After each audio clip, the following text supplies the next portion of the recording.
नमस्कार, मैं जितेंद्र चतुर्वेदी। आखिर वो कौन लोग हैं जो चाहते हैं कि सदन ना चले? ये दरअसल सवाल अपना नहीं है, ये भाजपा इस प्रश्न को उठा रही है।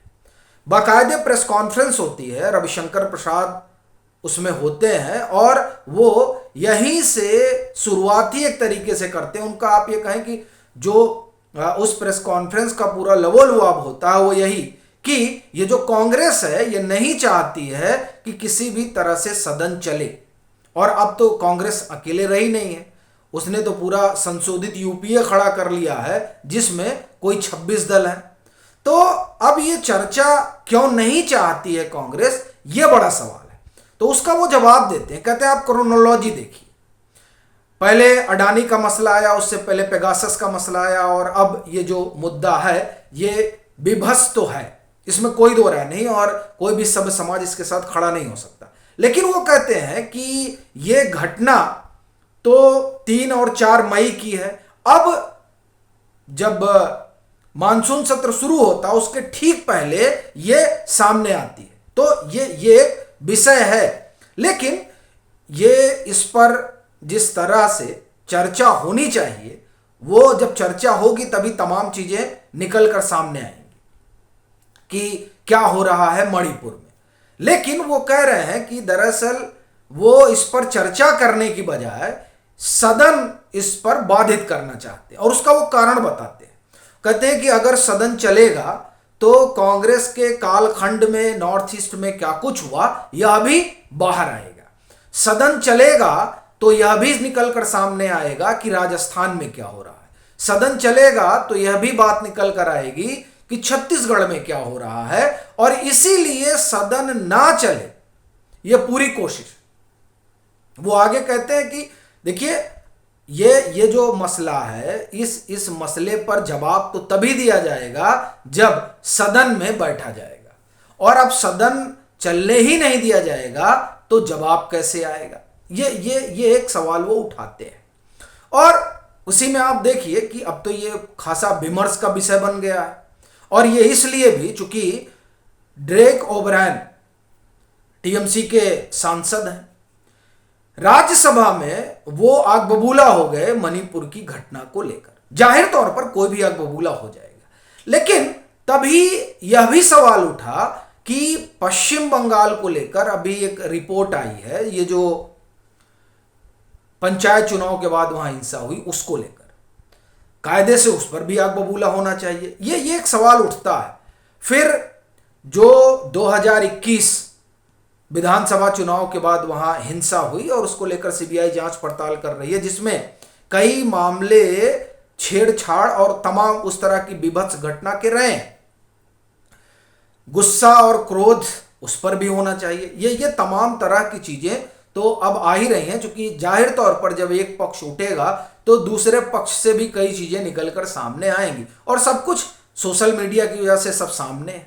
लेकिन इस बीच एक और चीज हुई है जिसने लोगों को स्तब्ध किया है, और वो एक खेमा है जो ये सवाल उठा रहा है कि क्या जो मणिपुर में हुआ उसी का स्वतः संज्ञान लिया जा सकता है, और जो घटनाएं हुई उसका स्वतः संज्ञान क्यों नहीं आया। ये एक सवाल तो जाहिर तौर पर लोग उठा रहे हैं। पर इस बीच जिस तरह से सुप्रीम कोर्ट ने मोदी सरकार के अटॉर्नी जनरल और सॉलिसिटर जनरल को हड़काया है, उसके बाद से तो चीजें एकदम अब अलग हो रही हैं कि आखिर में ये जो परिस्थितियां हैं इसे किस तरीके से देखा जाए। उन्होंने कहा कि जब सुबह, चूंकि ये स्वतः संज्ञान लिया गया था, कोर्ट रिज्यूम होता है और उसमें इन दोनों लोगों को सामने खड़ा करके, कोर्ट रिज्यूम हुआ, दोनों लोग सामने ही रहेंगे, ये साफ तौर पर कहा जाता है कि आप लोग क्या कर रहे हैं और ये जो कुछ मणिपुर में हो रहा है इस पर आप ध्यान दीजिए, नहीं तो ऐसे काम नहीं चलेगा। We will give a little time for government to take action. मैं आपको कुछ समय दे रहा हूं, आप जो है जो एक्शन लेना हो ले लीजिए, otherwise we will step in, वरना हम इसमें उतरेंगे। सीजीआई ने चेतावनी दी after asking detail of the action taken by the authorities since May to book the criminals.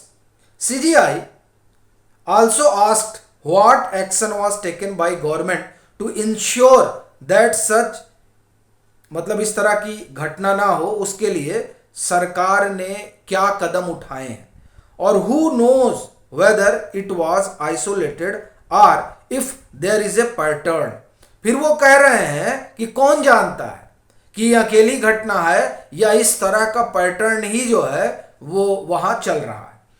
अब इस तरह के जो है सवाल हुए, और CGI told the law officers that the court was taking note on this of this issue for consideration in the ongoing batch of cases concerning Manipur violence.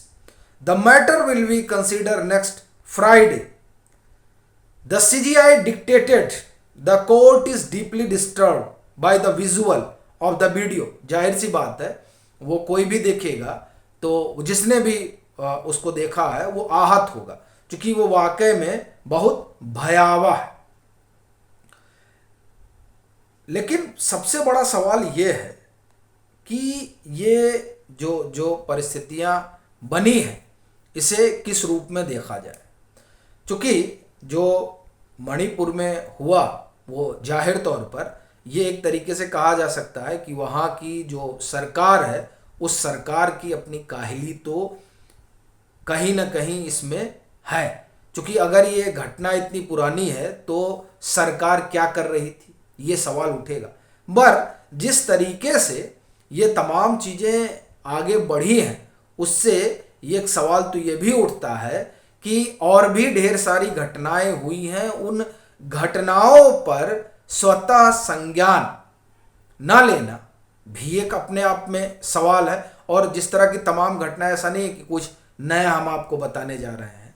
तो इस वजह से अब ये जो आप कहें कि बात निकल कर सामने आई है, और ये एक प्रश्न तो खड़ा करती ही है कि आखिर क्या अब नरेंद्र मोदी का संकट ज़्यादा बढ़ गया है। क्योंकि आप देखिए दो तीन चीज़ें हुई हैं। एक तो ये मसला है, और ये एक तरीके से आप कहें कि विपक्ष के हाथ में बहुत बड़ा आप उसे कहते हैं कि टूल मिल गया। अब आप देखिए किस तरीके से हमलावर हैं सब, और बता रहे हैं कि देखिए सीजीआई अगर ना कुछ बोलते तो नरेंद्र मोदी इस पर कोई बयान ही नहीं देते। अब ये अपने आप में बड़ी बात है कि इसको इस तरीके से देखा जा रहा है। एक, और दूसरा, क्या ये माना जाए कि अब इन लोगों ने मतलब वो खेमा जो इस समय इस बात को लेकर और नरेंद्र मोदी को घेरने में लगा है, वो एक तरह से जो कुछ सीजीआई या सुप्रीम कोर्ट की तरफ से टिप्पणियां हो रही हैं उसे एक राजनीतिक टूल के रूप में प्रयोग कर रहा है। ये कई सवाल हैं। आपकी अपनी क्या राय है ज़रूर साझा करें, और मतांतर से नहीं जुड़े हैं तो जुड़ें, वीडियो को लाइक करें और खूब शेयर करें।